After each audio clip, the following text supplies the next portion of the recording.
Halo Sobat Manhwa, kali ini kita akan melanjutkan cerita Biarkan Aku Bermain Game Dengan Tenang part yang ke-15. Di part sebelumnya, Jowen berhasil mengevolusikan preman tulang menjadi preman bunga. Terus Diding juga berhasil naik ke ranah legend. Sekarang sudah saatnya bagi Jowen untuk mencoba menaklukkan mimbar Dewa Api. Gimana keseruannya? Tanpa basa-basi lagi, ayo langsung kita gaskan ke ceritanya di Manhwa Period.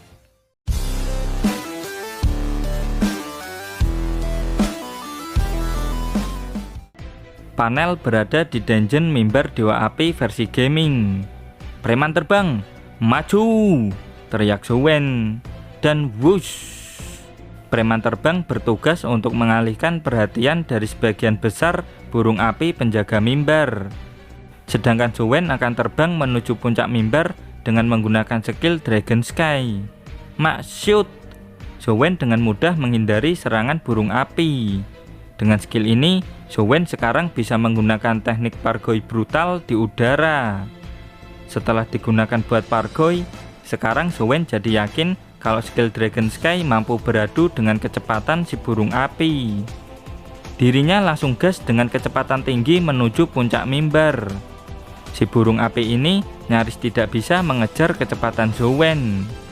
Kalian tidak akan bisa mengejarku lagi, burung-burung sialan, ucap Jowen. Panel kembali ke Jowen versi gaming. Preman terbang, kembalilah, teriak Jowen. Dengan kecepatan tinggi, preman terbang meluncur ke arah Jowen. Jowen memerintahkan preman terbang untuk berubah ke mode wujud beast pendamping. Dan ting! Skill Silver Wing Flash langsung diaktifkan. Jowen yang berhasil menjauh dari kerumunan burung api kemudian memanggil Pokemon peri.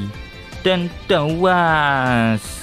Skill Gradient Wind berhasil meratakan burung-burung api itu. Puncak mimbar, aku datang, ujar Jowen.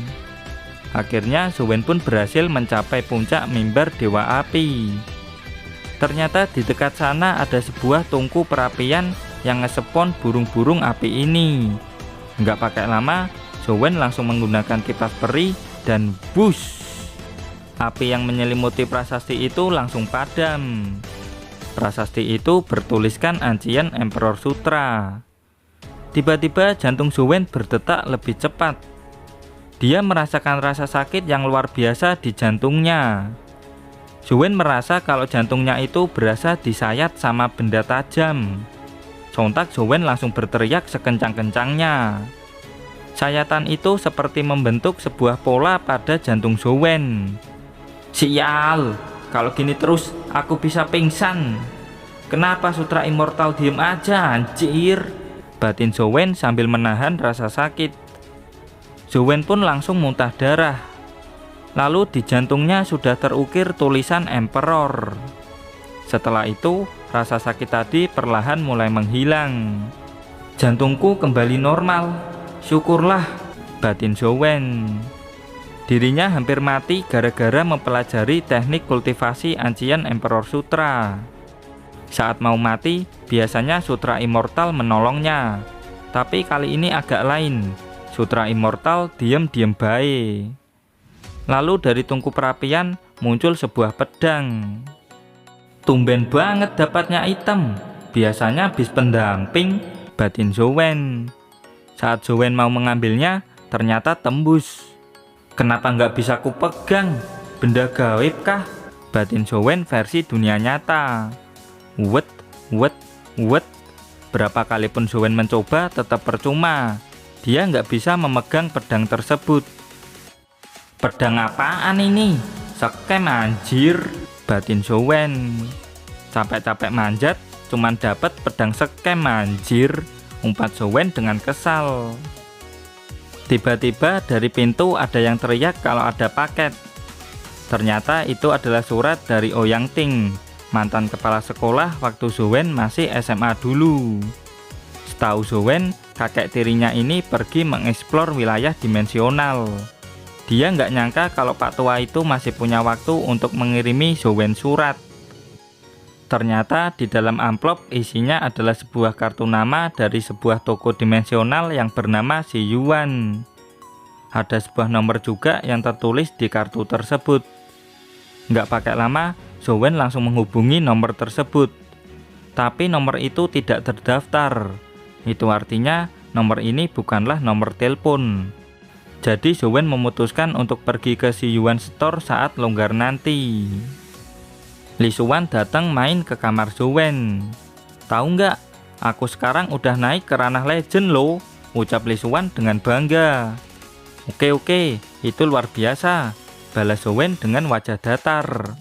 Woi, tunjukin ekspresi kek, datar bet anjir, umpat Lee Suwan dengan kesal. Sambil jalan, Lee Suwan mengingatkan Zowen untuk segera kultivasi dan naik ke ranah legend. Jangan sampai jadi mortal abadi. Terus Lee Suwan juga menjelaskan kalau setelah seseorang naik ke ranah legend, mereka akan membangkitkan suatu entitas yang akan mendampingi kita. Ya gampangnya sebut aja kodam. Soalnya dengan kodam itu akan sangat membantu untuk menentukan arah kultivasi kita. Setelah mendengar itu, Zowen jadi ingat kalau Feng Qiuyan alias si Codet juga punya semacam kodam yang bernama Heavenly King. Dan karena itu, dia bisa mengalahkan rekornya Bang Huangji. Zowen jadi penasaran dengan kodam apa yang akan dia dapatkan setelah naik ke ranah legend. Lalu Zowen tanya, terus kodam apa yang kau dapat? Akhirnya kau tanya juga, udah kutunggu-tunggu jir, balas Lee Suwan dengan sangat antusias. Kodamku adalah Immortal War God, teriak Lee Suwan dengan penuh semangat. Selain namanya keren, kodam ini membuat vitalitas dan pertahananku bertambah jauh lebih kuat. Separah apapun aku terluka, selama belum mati, aku akan bisa sembuh dengan cepat. Ini setara dengan kehidupan abadi, ucap Lee Suwan. Awas, kau nginjak Lord Kambing, ucap Zowen. Dan dawas.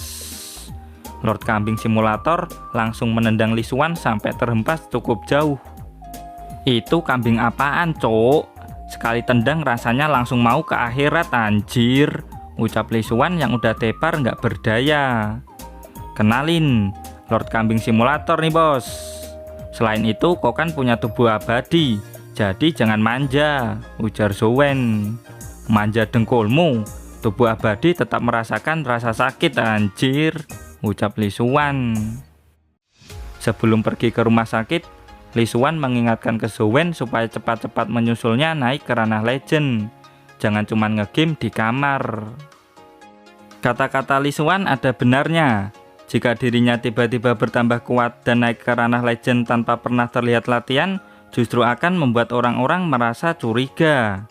Jadi Zowen memutuskan untuk berlatih di ruang latihan kampus. Di ruang latihan, Zowen berlatih memukul bola bisbol. Tingkat kesulitannya sih normal. Zowen mulai bersiap-siap. Dirinya menutup mata dan fokus menggunakan antingnya Diting. Dengan itu, Zowen bisa merasakan dengan jelas gear dari alat itu dan bisa menebak kemana arah bolanya. Dan bang! Tembakan bola pertama dilesatkan. Dan dawas! Zowen berhasil mengenainya tanpa melihat. Dari dalam sana, terdengar suara Zowen yang berhasil memukul semua bola baseballnya. Tak lama kemudian, si Codet pun datang. Dia melihat Zowen yang sedang latihan memukul bola bisbol dengan mata tertutup. Halah, kesulitan normal aja banyak laga. Pakai tutup mata segala, akan ku beri pelajaran kau, umpat si Codet dalam hati. Dan wush, bola selanjutnya sudah keluar. Si Codet berencana menunjukkan betapa pentingnya latihan pada Zowen. Tapi saat si Codet mau memukul bolanya, Zowen berhasil mendahuluinya. Anjir, cepat sekali dia, batin si Codet. Tidak mungkin si Zowen ini lebih cepat dariku. Dia kan masih di ranah mortal. Tadi itu pasti murni hoki, imbuh si Codet dalam hati. Tembakan bola selanjutnya udah datang. Kali ini si Codet tidak akan kalah. Dan bang! Zowen berhasil mendahuluinya lagi. Bang! Bang! Sialan, kenapa aku selalu keduluan? Umpat si Codet dalam hati.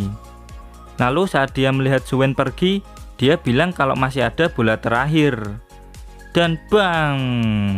Dengan santai Zowen memukul bola itu. Si Codet keheranan, kenapa Zowen bisa menebak arah bolanya. Si Codet berpikir kalau Zowen menutup mata untuk meningkatkan indera pendengaran dan perasaannya. Makanya dia bisa menebak arah bolanya. Aku benar-benar naif. Aku terlalu meremehkannya, batin si Codet. Karena mesin sudah berhenti, berarti sekarang waktunya main game, batin Zowen. Suhu! Teriak si Codet sambil bersujud di depan Zowen. Apa yang terjadi? Kenapa si Codet ini memanggilku suhu? Ini kan bukan manhwa kultivasi cermin, batin Zowen. Si Codet memohon dengan sangat buat jadi muridnya Zowen.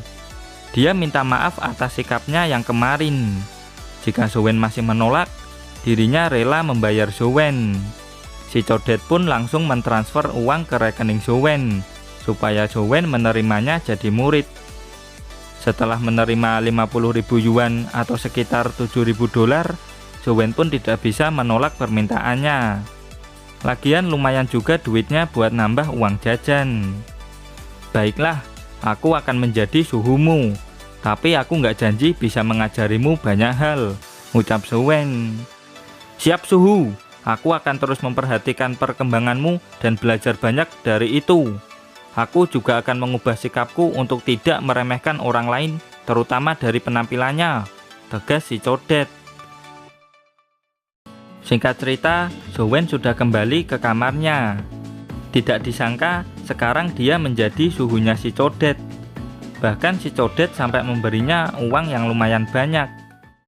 Lalu di Dungeon Tiger Cake Pass versi gaming, Zowen dikejutkan dengan kemunculan Jenderal Iblis Spesial.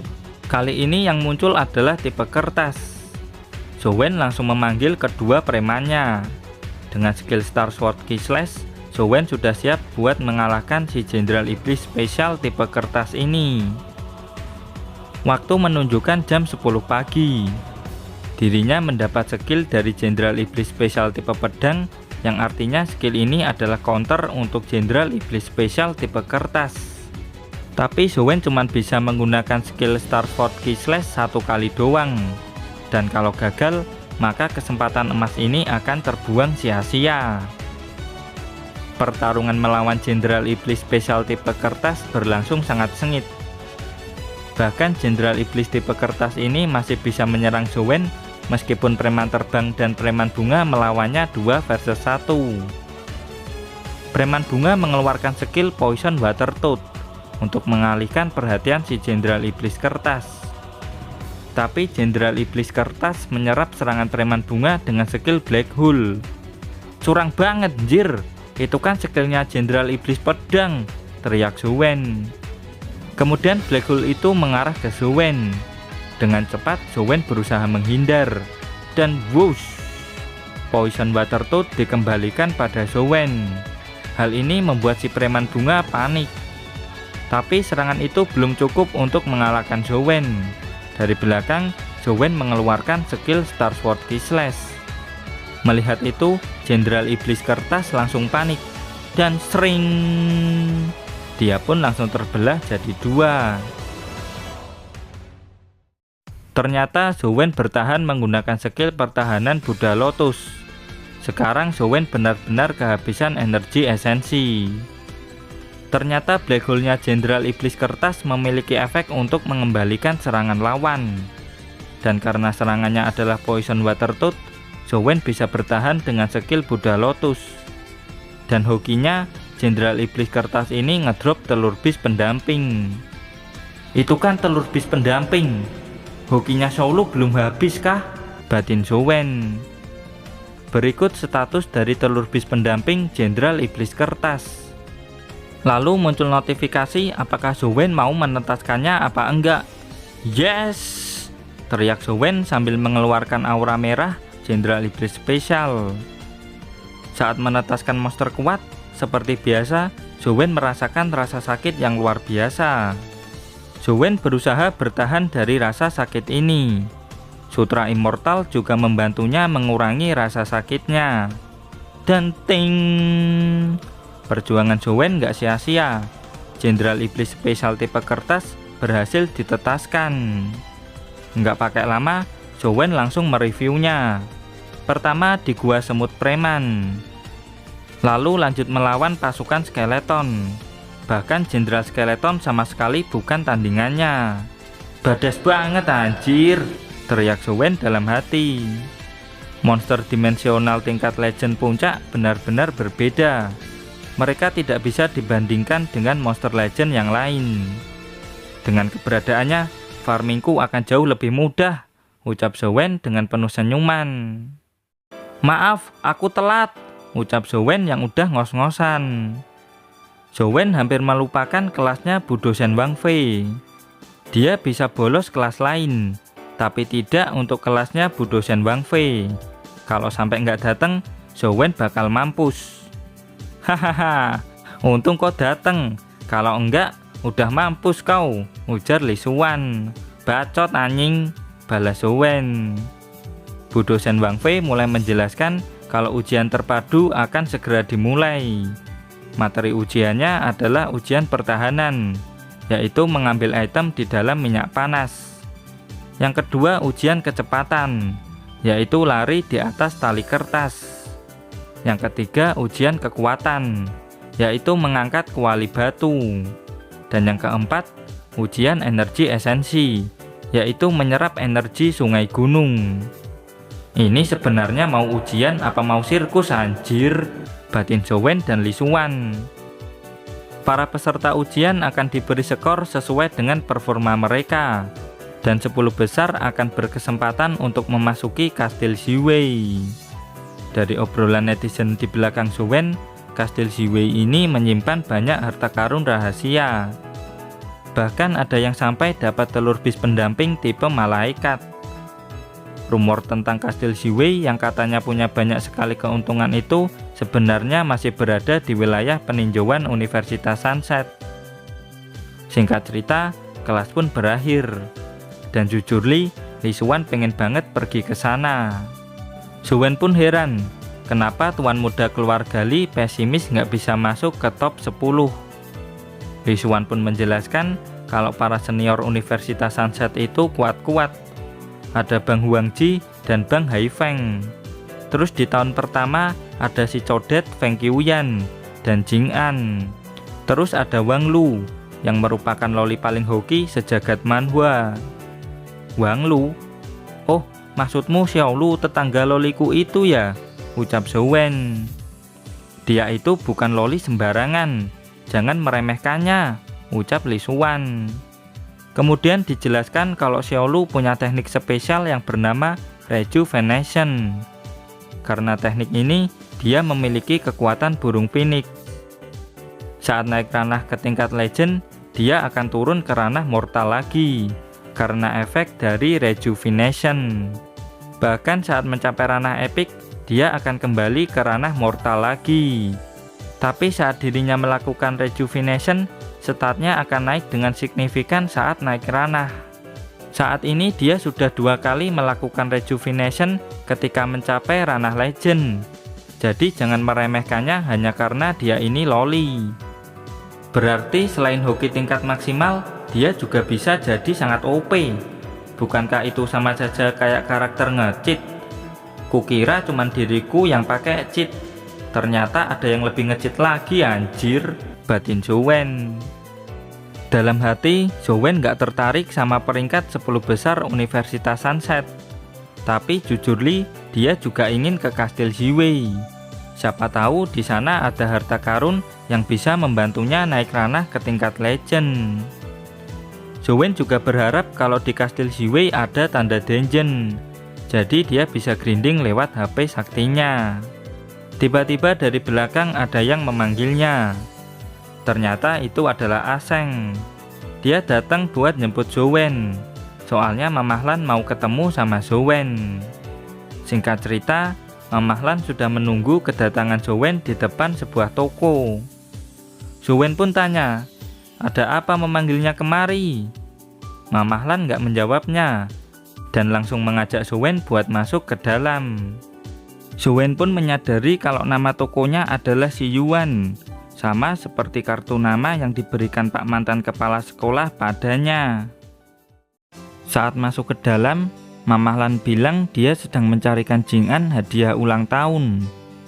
Dirinya ingin minta pendapatnya Zowen sebelum membelinya.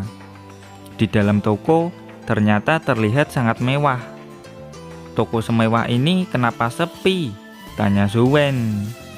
Mamah Lan mulai menjelaskan kalau toko ini adalah milik teman dekat ayahnya yang bernama Qin Shi Yuan. Toko ini ditutup olehnya dan dipasrahkan pada keluargaan. Meskipun bukan toko terbesar, tapi barang-barang yang ada di sini kualitasnya sangat bagus. Di lantai ini menyimpan dimensional skill dan dimensional kristal dengan kualitas tingkat atas. Mamah Lan dan Zowen pun lanjut pergi ke basement. Di lantai ini ada tempat telur bis pendamping.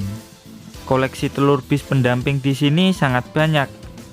Saking banyaknya, jika menetas semua, maka sudah cukup untuk menghancurkan kota. Zowen gak nyangka kalau ternyata toko ini punya ruang basement seluas ini. Lalu terlihat Mamah Lan yang sedang kebingungan. Dia bingung memilih hadiah telur bis pendamping yang cocok buat hadiah ulang tahunnya Jing An. Ice Moon Fox terlihat cocok buat Jing An, tapi Flower Fairy juga sangat cocok buat Jing An. "Menurutmu bagusan yang mana?" tanya Mamah Lan pada Zowen. "Mending Venomous Caterpillar ini mah," jawab Zowen tanpa dosa. Lalu Zowen bilang kalau monster ini itu kuat, bahkan bisa berevolusi menjadi Venomous Queen Butterfly yang merupakan bis pendamping legend tingkat puncak. Sontak Mamah Lan langsung tertawa setelah mendengar itu. Lagian itu bukan telur Venomous Caterpillar, tapi telur Black Jade Butterfly. Tapi bakal seru juga kalau ngasih itu sebagai hadiah ulang tahun. Itu pasti akan menjadi sebuah kejutan tak terduga buat ulang tahunnya Jing An. Seumur hidupku aku tinggal sama ayah sialan itu, gak pernah sekalipun dia ingat hari ulang tahunku. Jing An benar-benar membuatku iri, batin Zowen. Seandainya dari dulu aku punya ibu seperti Mamah Lan, pasti masa kecilku akan bahagia, nimbuh Zowen dalam hati. Kemudian Mamah Lan mengajak Zowen ke lantai bawah. Mamah Lan bilang kalau ruangan selanjutnya adalah ruangan rahasia. "Harusnya laki-laki itu masih ada di sini," ucap Mamah Lan yang membuat Zowen cukup kebingungan. Banyak jeruji besi di basement lantai 2 ini. Bis pendamping yang terlihat kuat berada di dalam jeruji-jeruji besi itu. Zowen gak nyangka kalau ada tempat seperti ini di sebuah toko biasa. Mamah Lan menceritakan kalau semua bis pendamping di sini itu pernah bertarung bersama para veteran selama periode badai dimensional. Tuan mereka tidak ingin mereka tewas di medan perang. Makanya tuan yang sebelumnya meninggalkan mereka di sini untuk menunggu seseorang yang pantas bagi mereka. Kemudian Mamah Lan membuka pintu ruangan paling rahasia. Ternyata ada seorang laki-laki yang sedang tersegel di sana.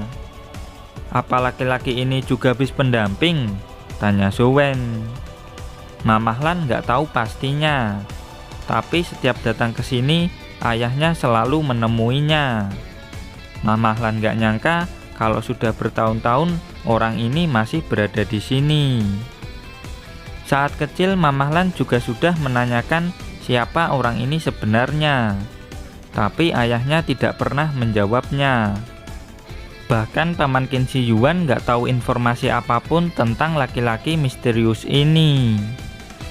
Mamah Lan cuma mau menunjukkan sosok ini sama Zowen. Dan setelah ini Mamah Lan akan menyuruh Aseng untuk mengantar Zowen kembali ke asrama. Saat berjalan, Zowen merasa kalau laki-laki yang tersegel tadi terus memperhatikannya, seolah-olah menatap tajam ke arah Zowen. Apakah dia ini adalah kepingan informasi yang ingin diberikan Pak mantan kepala sekolah padaku? batin Jowen. Tiba-tiba Jowen teringat dengan sebuah nomor di kartu nama yang dikirimkan Pak mantan kepala sekolah pas awal-awal tadi. Sontak dia langsung ingat dengan sebuah brankas atau peti besi dengan kode nomor di belakang si laki-laki misterius tadi. Apa mungkin nomor ini itu adalah kode untuk membuka segel orang itu? Batin Jowen. Jowen jadi penasaran apa maksud Pak mantan kepala sekolah memberikannya kartu nama dengan nomor itu. Dan sayang sekali, chapter pun berakhir sampai di sini. Tapi tenang aja, kita akan lanjut lagi ceritanya bulan depan. Dan terima kasih buat kalian yang selalu hadir dan komen di setiap video admin. Terus dukung channel ini dengan cara like, comment, subscribe. Dan jangan lupa kultivasikan loncengnya juga. Sampai jumpa lagi di video berikutnya. Bye-bye.